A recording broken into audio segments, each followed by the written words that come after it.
Election commission என்ன செய்யணும்னா, நீங்க கருத்து கணிப்பு நடத்தினா யார் நடத்துறா? நீங்க வந்து எவ்வளவு சாம்பிள் பார்த்தீங்க? வெளிப்படைத்தன்மை அந்த டிரான்ஸ்பரன்சி வேணும். திமுக மேல கோவம் வந்து அதிமுகன்னு இருந்துச்சு. இந்த தடவை விஜய் ஃபேக்டர் உள்ள வந்தனால, அந்த ஆன்டி இன்கம்பன்சி ஓட்டு டிவைட் ஆகுது. அந்த டிவைட் ஆகும்போது திரும்ப வந்து டிஎம்கேக்கே எட்ஜ் வரும். அதுக்கு அடுத்தபடியா போறதுன்னா, நீங்க வந்து கொஞ்சம் சீமானுக்கு போகும். அதுக்கப்புறம் தான் திமுக, அதிமுகவுக்கு வரும். திமுகவை பொறுத்தளவுல இப்போ இளைஞரணியை வச்சு மும்முரமா உதயநிதி ஸ்டாலினை வச்சு அடிக்கடி மாநாடு அது இதுன்னு போட்டு அங்கே டிஷர்ட்டை போட்டு பசங்களை கூப்பிட்டு போய் ஏதோ அந்த முயற்சியாவது பண்ணுறாங்க.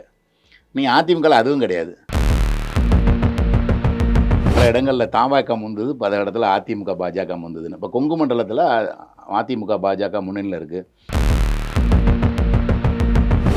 எங்கேயெல்லாம் தாவேக்கா மேலே ஏறி வருகிறதோ அங்கெல்லாம் அதிமுக பின்னடைவை சந்திக்கிறது, 3ஆம் இடத்தை நோக்கி நகர்கிறது.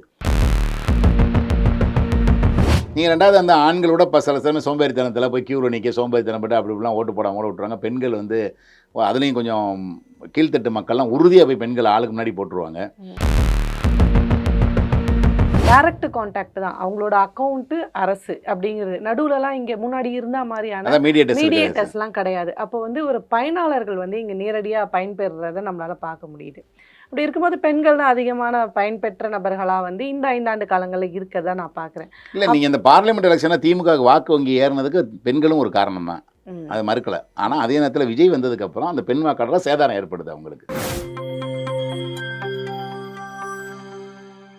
நியூஸ்பிக்ஸ் இந்தியா நேயர்களுக்கு வணக்கம். இன்று நம்மோட சிறப்பு விருந்தினர் மூத்த பத்திரிகையாளர் இதயா அவர்கள். வணக்கம் சார். வணக்கம் மேடம்.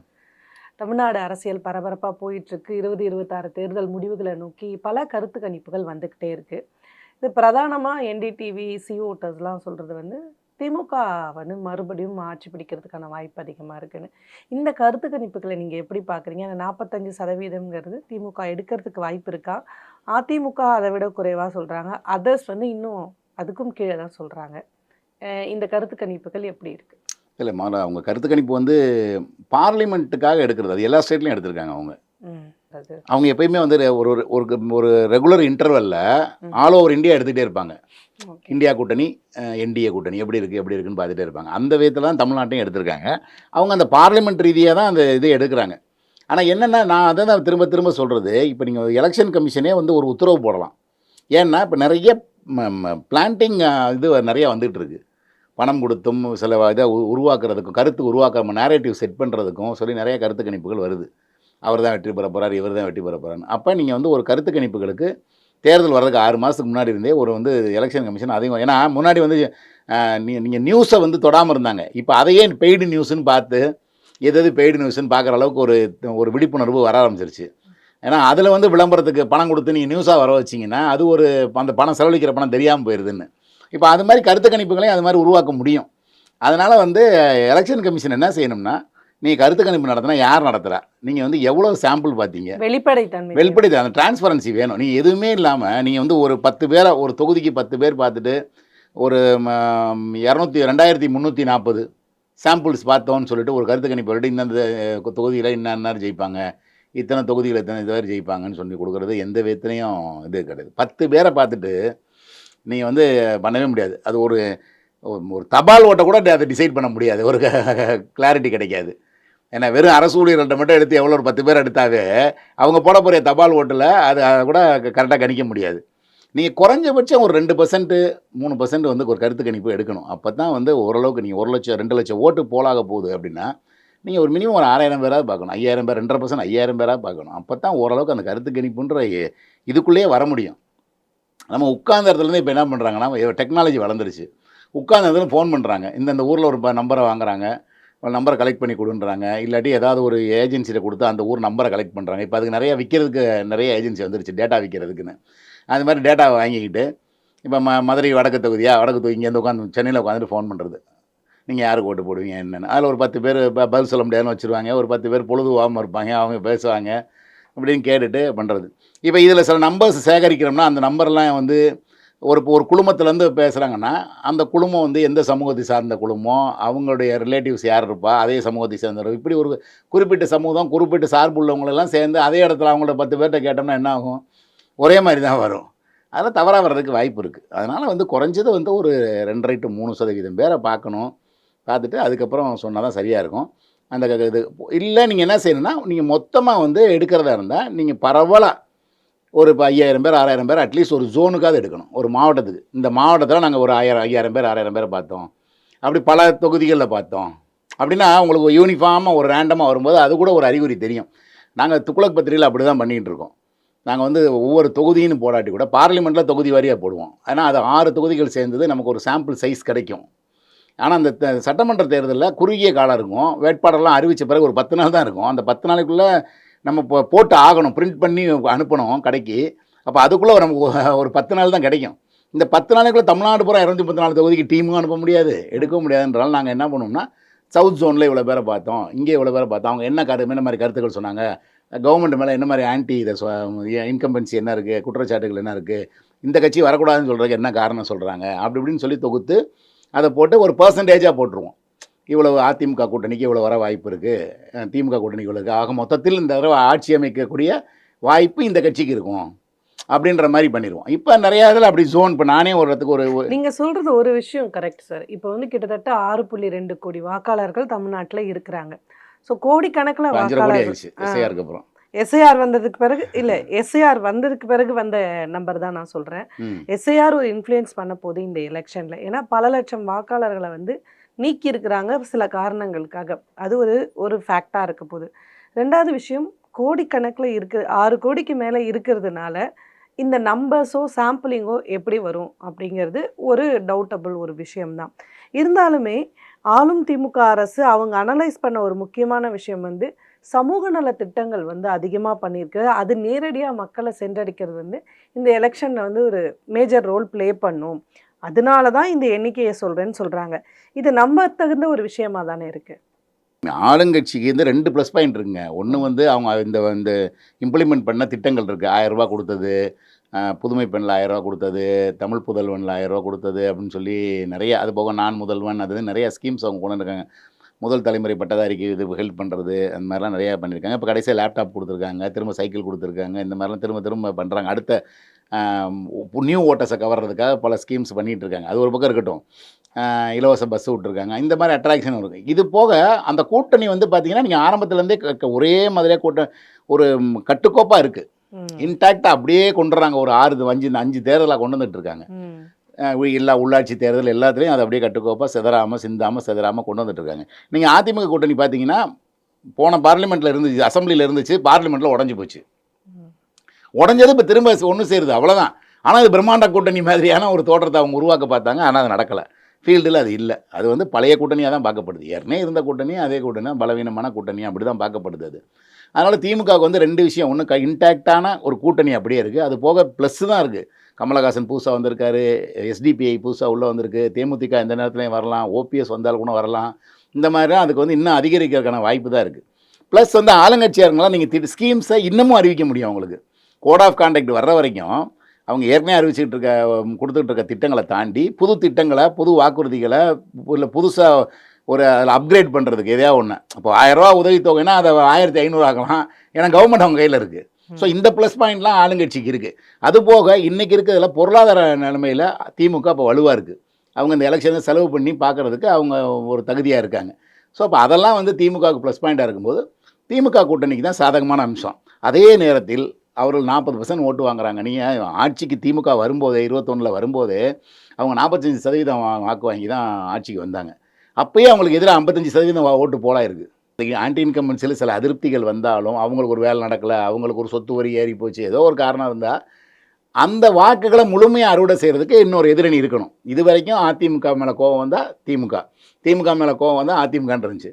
இந்த தடவை விஜய் ஃபேக்டர் உள்ளே வந்தனால அந்த ஆன்டி இன்கம்பன்சி ஓட்டு டிவைட் ஆகுது. அந்த டிவைட் ஆகும்போது திரும்ப வந்து டிஎம்கேக்கே எட்ஜி வரும், திரும்ப அவங்களுக்கு ஒரு கம்ஃபர்டபுளான வெற்றி இருக்கும். அப்படின்றதுல தான் அவங்களுக்கு வெற்றி வாய்ப்பு இருக்கிறதுக்கான தோற்றம் இருக்குது. ஓகே. இப்போ அதிமுகவுக்கு ஒரு எண்ணிக்கையை சொல்கிறாங்க, 30% மேலே அதிமுக வாங்கும் அப்படின்னு சொல்கிறாங்க. அதிமுக வந்து கூட்டணியை இன்னும் கொஞ்சம் டைட் பண்ணுறதுக்கும் பார்த்துட்டு இருக்காங்க. இதில் புது ஓட்டர்ஸ்னு ஒரு குரூப் இருக்குது. கிட்டத்தட்ட 10 லட்சத்துலேருந்து 12 லட்சம் வந்து நியூ கமர்ஸாக இருக்கிறாங்க. இந்த நியூ கமர்ஸ் தான் வந்து புதுசாக அரசியலுக்கு வரக்கூடிய நியூ கமரான விஜய்க்கு போட போகிறதா ஒரு எதிர்பார்ப்பு இருக்குது.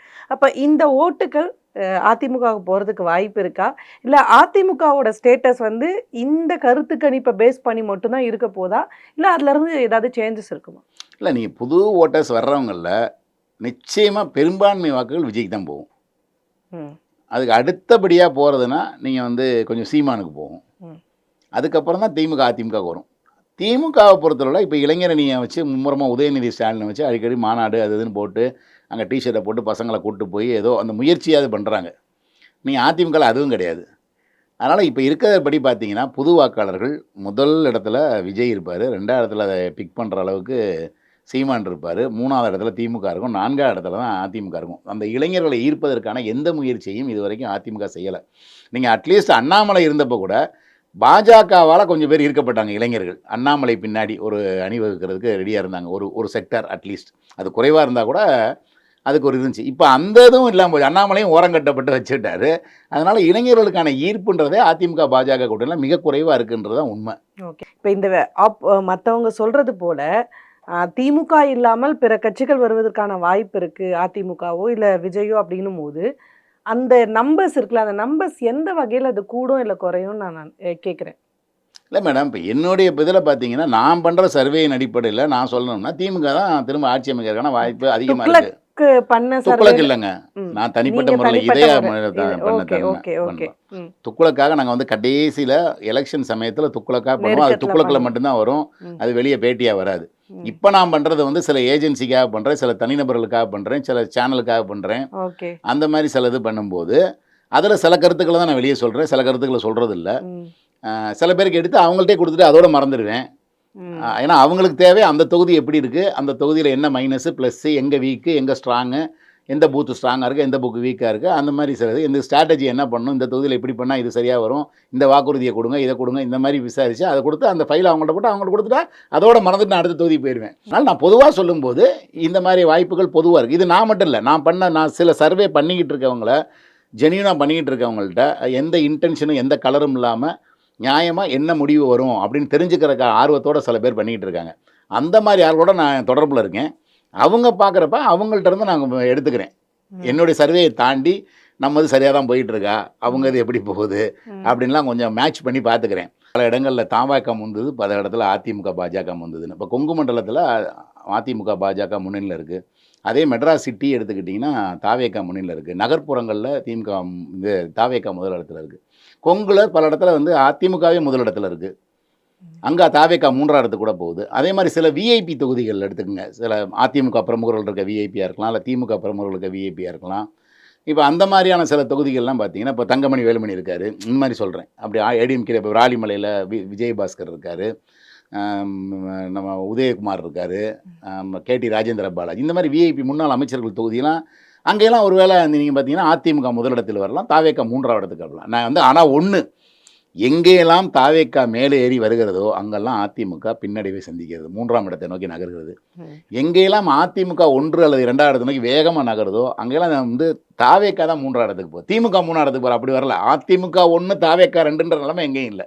அல்லது தாவேக்கா 1 அதிமுக 2 திமுக 3ஆம் இடம் அப்படின்ற மாதிரியான நிலைமை எங்கேயுமே இல்லை. அதனால் வந்து இந்த இடத்துல பார்த்தீங்கன்னா 3ஆம் இடத்துக்கு அடிக்கடி தள்ளப்படுகிற ஒரு அணியாக அதிமுக பாஜக அணி தான் இருக்குது.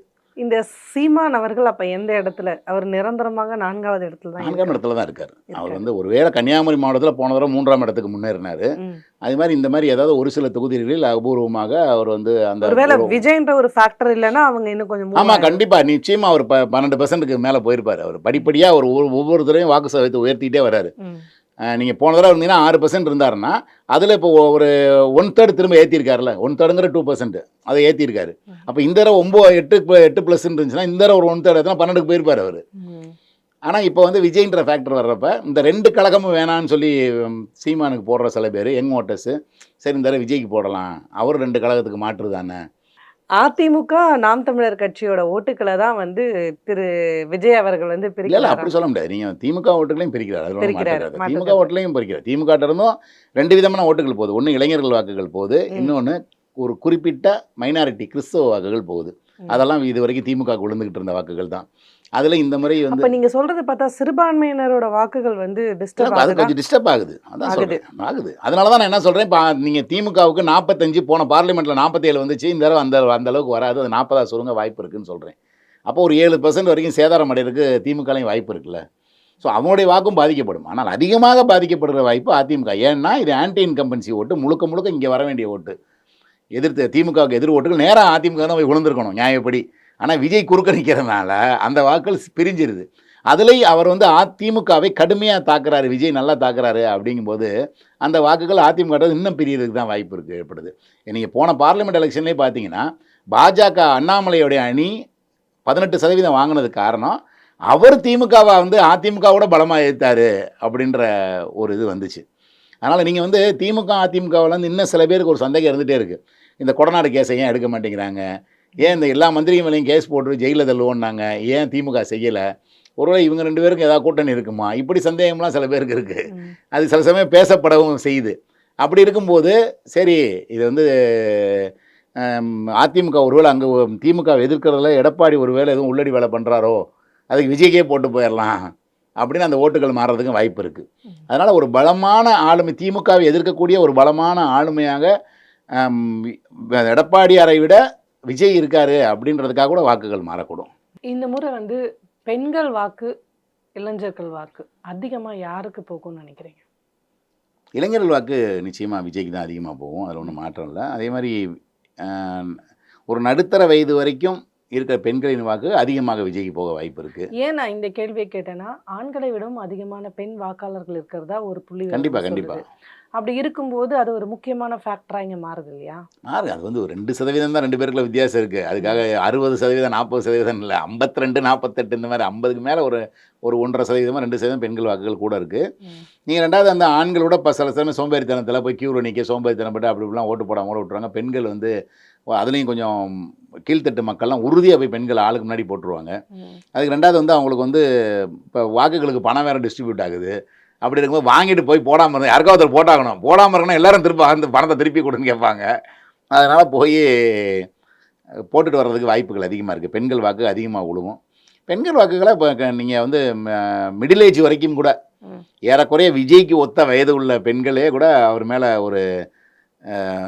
ஒரு ஆதரவோ நிலைப்பாடோடு தான் இருக்காங்க. சரி ஒரு மாறட்டம் வரட்டும், எப்படி தான் விஜய் என்ன தான் வந்து பண்ணுறாருன்னு பார்ப்போமே, இதை தான் பார்த்துட்டோம், இவங்கெல்லாம் ஆட்சியெல்லாம் பார்த்துட்டோம்ல, ஒரு புது ஆட்சி வந்தால் எப்படி நீங்கள் ஒரு டேட்டா பேஸ் அடிப்படையில் தான் இதை சொல்கிறீங்க. நான் ஏன் திருப்பியும் இந்த கேள்வி கேட்குறேன்னா, முந்தைய திமுக அரசுகளை நம்ம பார்த்ததை விடவும் இந்த 5 ஆண்டுகளில் திமுக அரசு வந்து வெளிப்படையாக நேரடியாக பயனாளர்களை வந்து சந்தித்து அவங்களுக்கான அந்த நலத்திட்டங்கள் வந்து சென்றடைஞ்சிருக்கிறத அஸ் அ பத்திரிகையாளர்களாக நம்மளால் கண்கூடாக பார்க்க முடியுது. ஏன்னா நான் நிறைய இடங்களில் நம்ம கேட்கும்போது அவங்களுக்கு டைரக்ட் கான்டாக்ட் தான், அவங்களோட அக்கௌண்ட்டு அரசு அப்படிங்கிறது. நடுவுலலாம் இங்கே முன்னாடி இருந்தால் மாதிரியான மீடியேட்டர்ஸ்லாம் கிடையாது. அப்போ வந்து ஒரு பயனாளர்கள் வந்து இங்கே நேரடியாக பயன்பெறுறதை நம்மளால் பார்க்க முடியுது. அப்படி இருக்கும்போது பெண்கள் தான் அதிகமான பயன்பெற்ற நபர்களாக வந்து இந்த 5 ஆண்டு காலங்களில் இருக்கிறதா நான் பார்க்குறேன். இல்லை நீங்கள் இந்த பார்லிமெண்ட் எலெக்ஷனில் திமுக வாக்கு வங்கி ஏறினதுக்கு பெண்களும் ஒரு காரணம் தான், அது மறுக்கலை. ஆனால் அதே நேரத்தில் விஜய் வந்ததுக்கப்புறம் அந்த பெண் வாக்காளராக சேதாரம் ஏற்படுது அவங்களுக்கு. நீங்கள் வந்து பெண் வாக்காளர்கள் எடுத்துகிட்டு நீங்கள் கேட்ட கேள்வி அதிகமாக பெண் வாக்காளர்கள் யாருக்கு போகும்னு கேட்டீங்க. நான் என்ன சொன்னேன், அந்த ஒரு குறிப்பிட்ட வயது வரைக்கும் நடுத்தர வயது வரைக்கும் உள்ள பெண்கள் எடுத்துக்கிட்டிங்கன்னா அதில் மெஜாரிட்டி போகுன்றேன். அவங்க 33% மேலே போனாவே அது மெஜாரிட்டி தானே அதில். அதுக்கப்புறம் 30 திமுக இருக்கலாம், 20 அதிமுகவாக இருக்கலாம், சீமானுக்கு ஒரு 5% 10% இருக்கலாம் பெண்களில் சொல்கிறேன். அந்த மாதிரி போகிறது. அப்புறம் நம்ம ஓட்டு போட விருப்பம் இல்லாத பெண்கள் இருக்கலாம், நோட்டாவுக்கு போடுற இளம் பெண்கள் இருக்கலாம் சொல்கிறேன். அந்த மாதிரி இருக்கும். ஸோ அதனால் வந்து அதில் ஒரு 1/3 விஜய்க்கு போகிறதுக்கு வாய்ப்பு இருக்குது அந்த இளம் வாக்காளர்களோட. அதுக்கப்புறம் நீங்கள் வந்து ஒரு 45-50 வயசுக்கு மேலே எடுத்துட்டிங்கன்னா அவங்களுக்குலாம் வந்து பொலிட்டிக்கல் மெச்சூரிட்டி வேறு மாதிரி இருக்கும். அவங்க நிச்சயமாக இந்த சினிமா ரசனைக்காக போட மாட்டாங்க. அதில் நான் இதே பார்த்தேன். நான் வந்து உவரின்ற கிராமத்தில் ஒரு நடுத்தர ஒரு 40 வயதுக்கு உட்பட்ட ஒரு பெண்மணியும் ஒரு 60 வயதுக்கு மேற்பட்ட ஒரு பெண்மணி 2 பேரும் சேர் போட்டு உட்காந்துருக்காங்க. அவங்கள்ட்ட நான் பேச்சு கொடுக்குறேன் யாருன்னு. இந்த இளம் பெண் என்ன சொல்கிறாங்க, இல்லை இந்த தடவை விஜய் தான் போடணும், ஒரு மாற்றம் வரணும், தொடர்ந்து ஒரு 2 கட்சிகளே திராவிட கட்சிகளே ஆண்டுகிட்டு இருக்கு. அவர் வந்து என்ன தான் பண்ணுறான்னு பார்ப்போம். ஒரு தடவை வர்றேன்றார்ல, என்ன பண்ணுறான்னு பார்த்துருவோம் அப்படின்றாங்க. உடனே இந்த அம்மா சொல்லுது, என்னத்த வந்து பார்க்க போற? அதான் இங்கே தான் இவர் தான் ரூ. 1000 மாதம் என் மகன் கூட கொடுக்க மாட்டேன். அவர் ஸ்டாலின் வந்து ரூ. 1000 கொடுத்துட்டு இருக்காரு. இப்போ ரூ. 3000 பொங்கலுக்கு வாங்குனீல, அப்புறம் என்ன? அவருக்கு போடுறல உனக்கு என்ன புதுசாக வந்து யார் என்னத்தை செஞ்சிட போறா உனக்கு இதை விட தாண்டி அப்படின்னு அந்த அம்மா சொல்லுது. அதுக்குள்ளே அந்த அவங்களுக்குள்ள ஆர்கியூமெண்ட் ஆச்சு. நான் கிளம்பி வந்துட்டேன். அவங்களுக்குள்ள பேச்சுவார்த்தை ஆரம்பிச்சிட்டாங்க. இல்லை அப்படி இல்லை கொடுப்பாரு. இப்போ ஏன் விஜய் மட்டும் வந்து அவனை கொடுக்க மாட்டேன்னு எதுவும் சொன்னாரா உனக்கு அப்படின்னு அவங்க ஆர்கியூமெண்ட் ஆரம்பித்தாங்க. ஸோ அதனால் வந்து இந்த மாதிரி வந்து அந்த நீங்கள் வந்து ஒரு 45 வயசுக்கு மேலே இருக்கவங்க சினிமா விஜய் மேலே இருக்க சினிமா மோகம் இல்லாதவர்கள் வந்து போட மாட்டாங்க. அவங்க திமுகவுக்கு தான் அதிகம் வாக்களிக்கிறதுக்கு வாய்ப்பு இருக்குது. இப்போ அதனால தான் இப்போ அதிமுகவே என்ன நம்புதுன்னா, நீங்கள் வந்து விஜய்க்கு விழுகிற வாக்குகள் பெரும்பாலும் சிறுபான்மையினர் வாக்குகள் கொஞ்சம் போகுது. பெண்களுடைய வாக்குகள் இந்த சலுகையை அனுபவிச்சனால போன முறை போட்டவர்கள் கொஞ்சம் போவாங்க. அதனால் நமக்கு பாதிப்பு இருக்காது, திமுகவுக்கு தான் பாதிப்பு அதிகம் இருக்கும் அப்படின்னு நினைக்கிறாங்க. ஆனால் களத்தில் போய் பார்த்தோம்னா திமுகவுக்கும் வாக்கு சேதாரம் ஏற்படுது. ஆனால் அதை விட 2 மடங்கு வாக்கு சேதாரம் அதிமுக அன்றைக்கி தான் ஏற்படுது. அது அவங்களுக்கு வந்து புரிஞ்சிருக்கும். ஒருவேளை புரியாத மாதிரி நடிக்கிறாங்களா என்னன்னு தெரியல. Okay okay. நன்றி சார். நன்றி சார். நன்றி.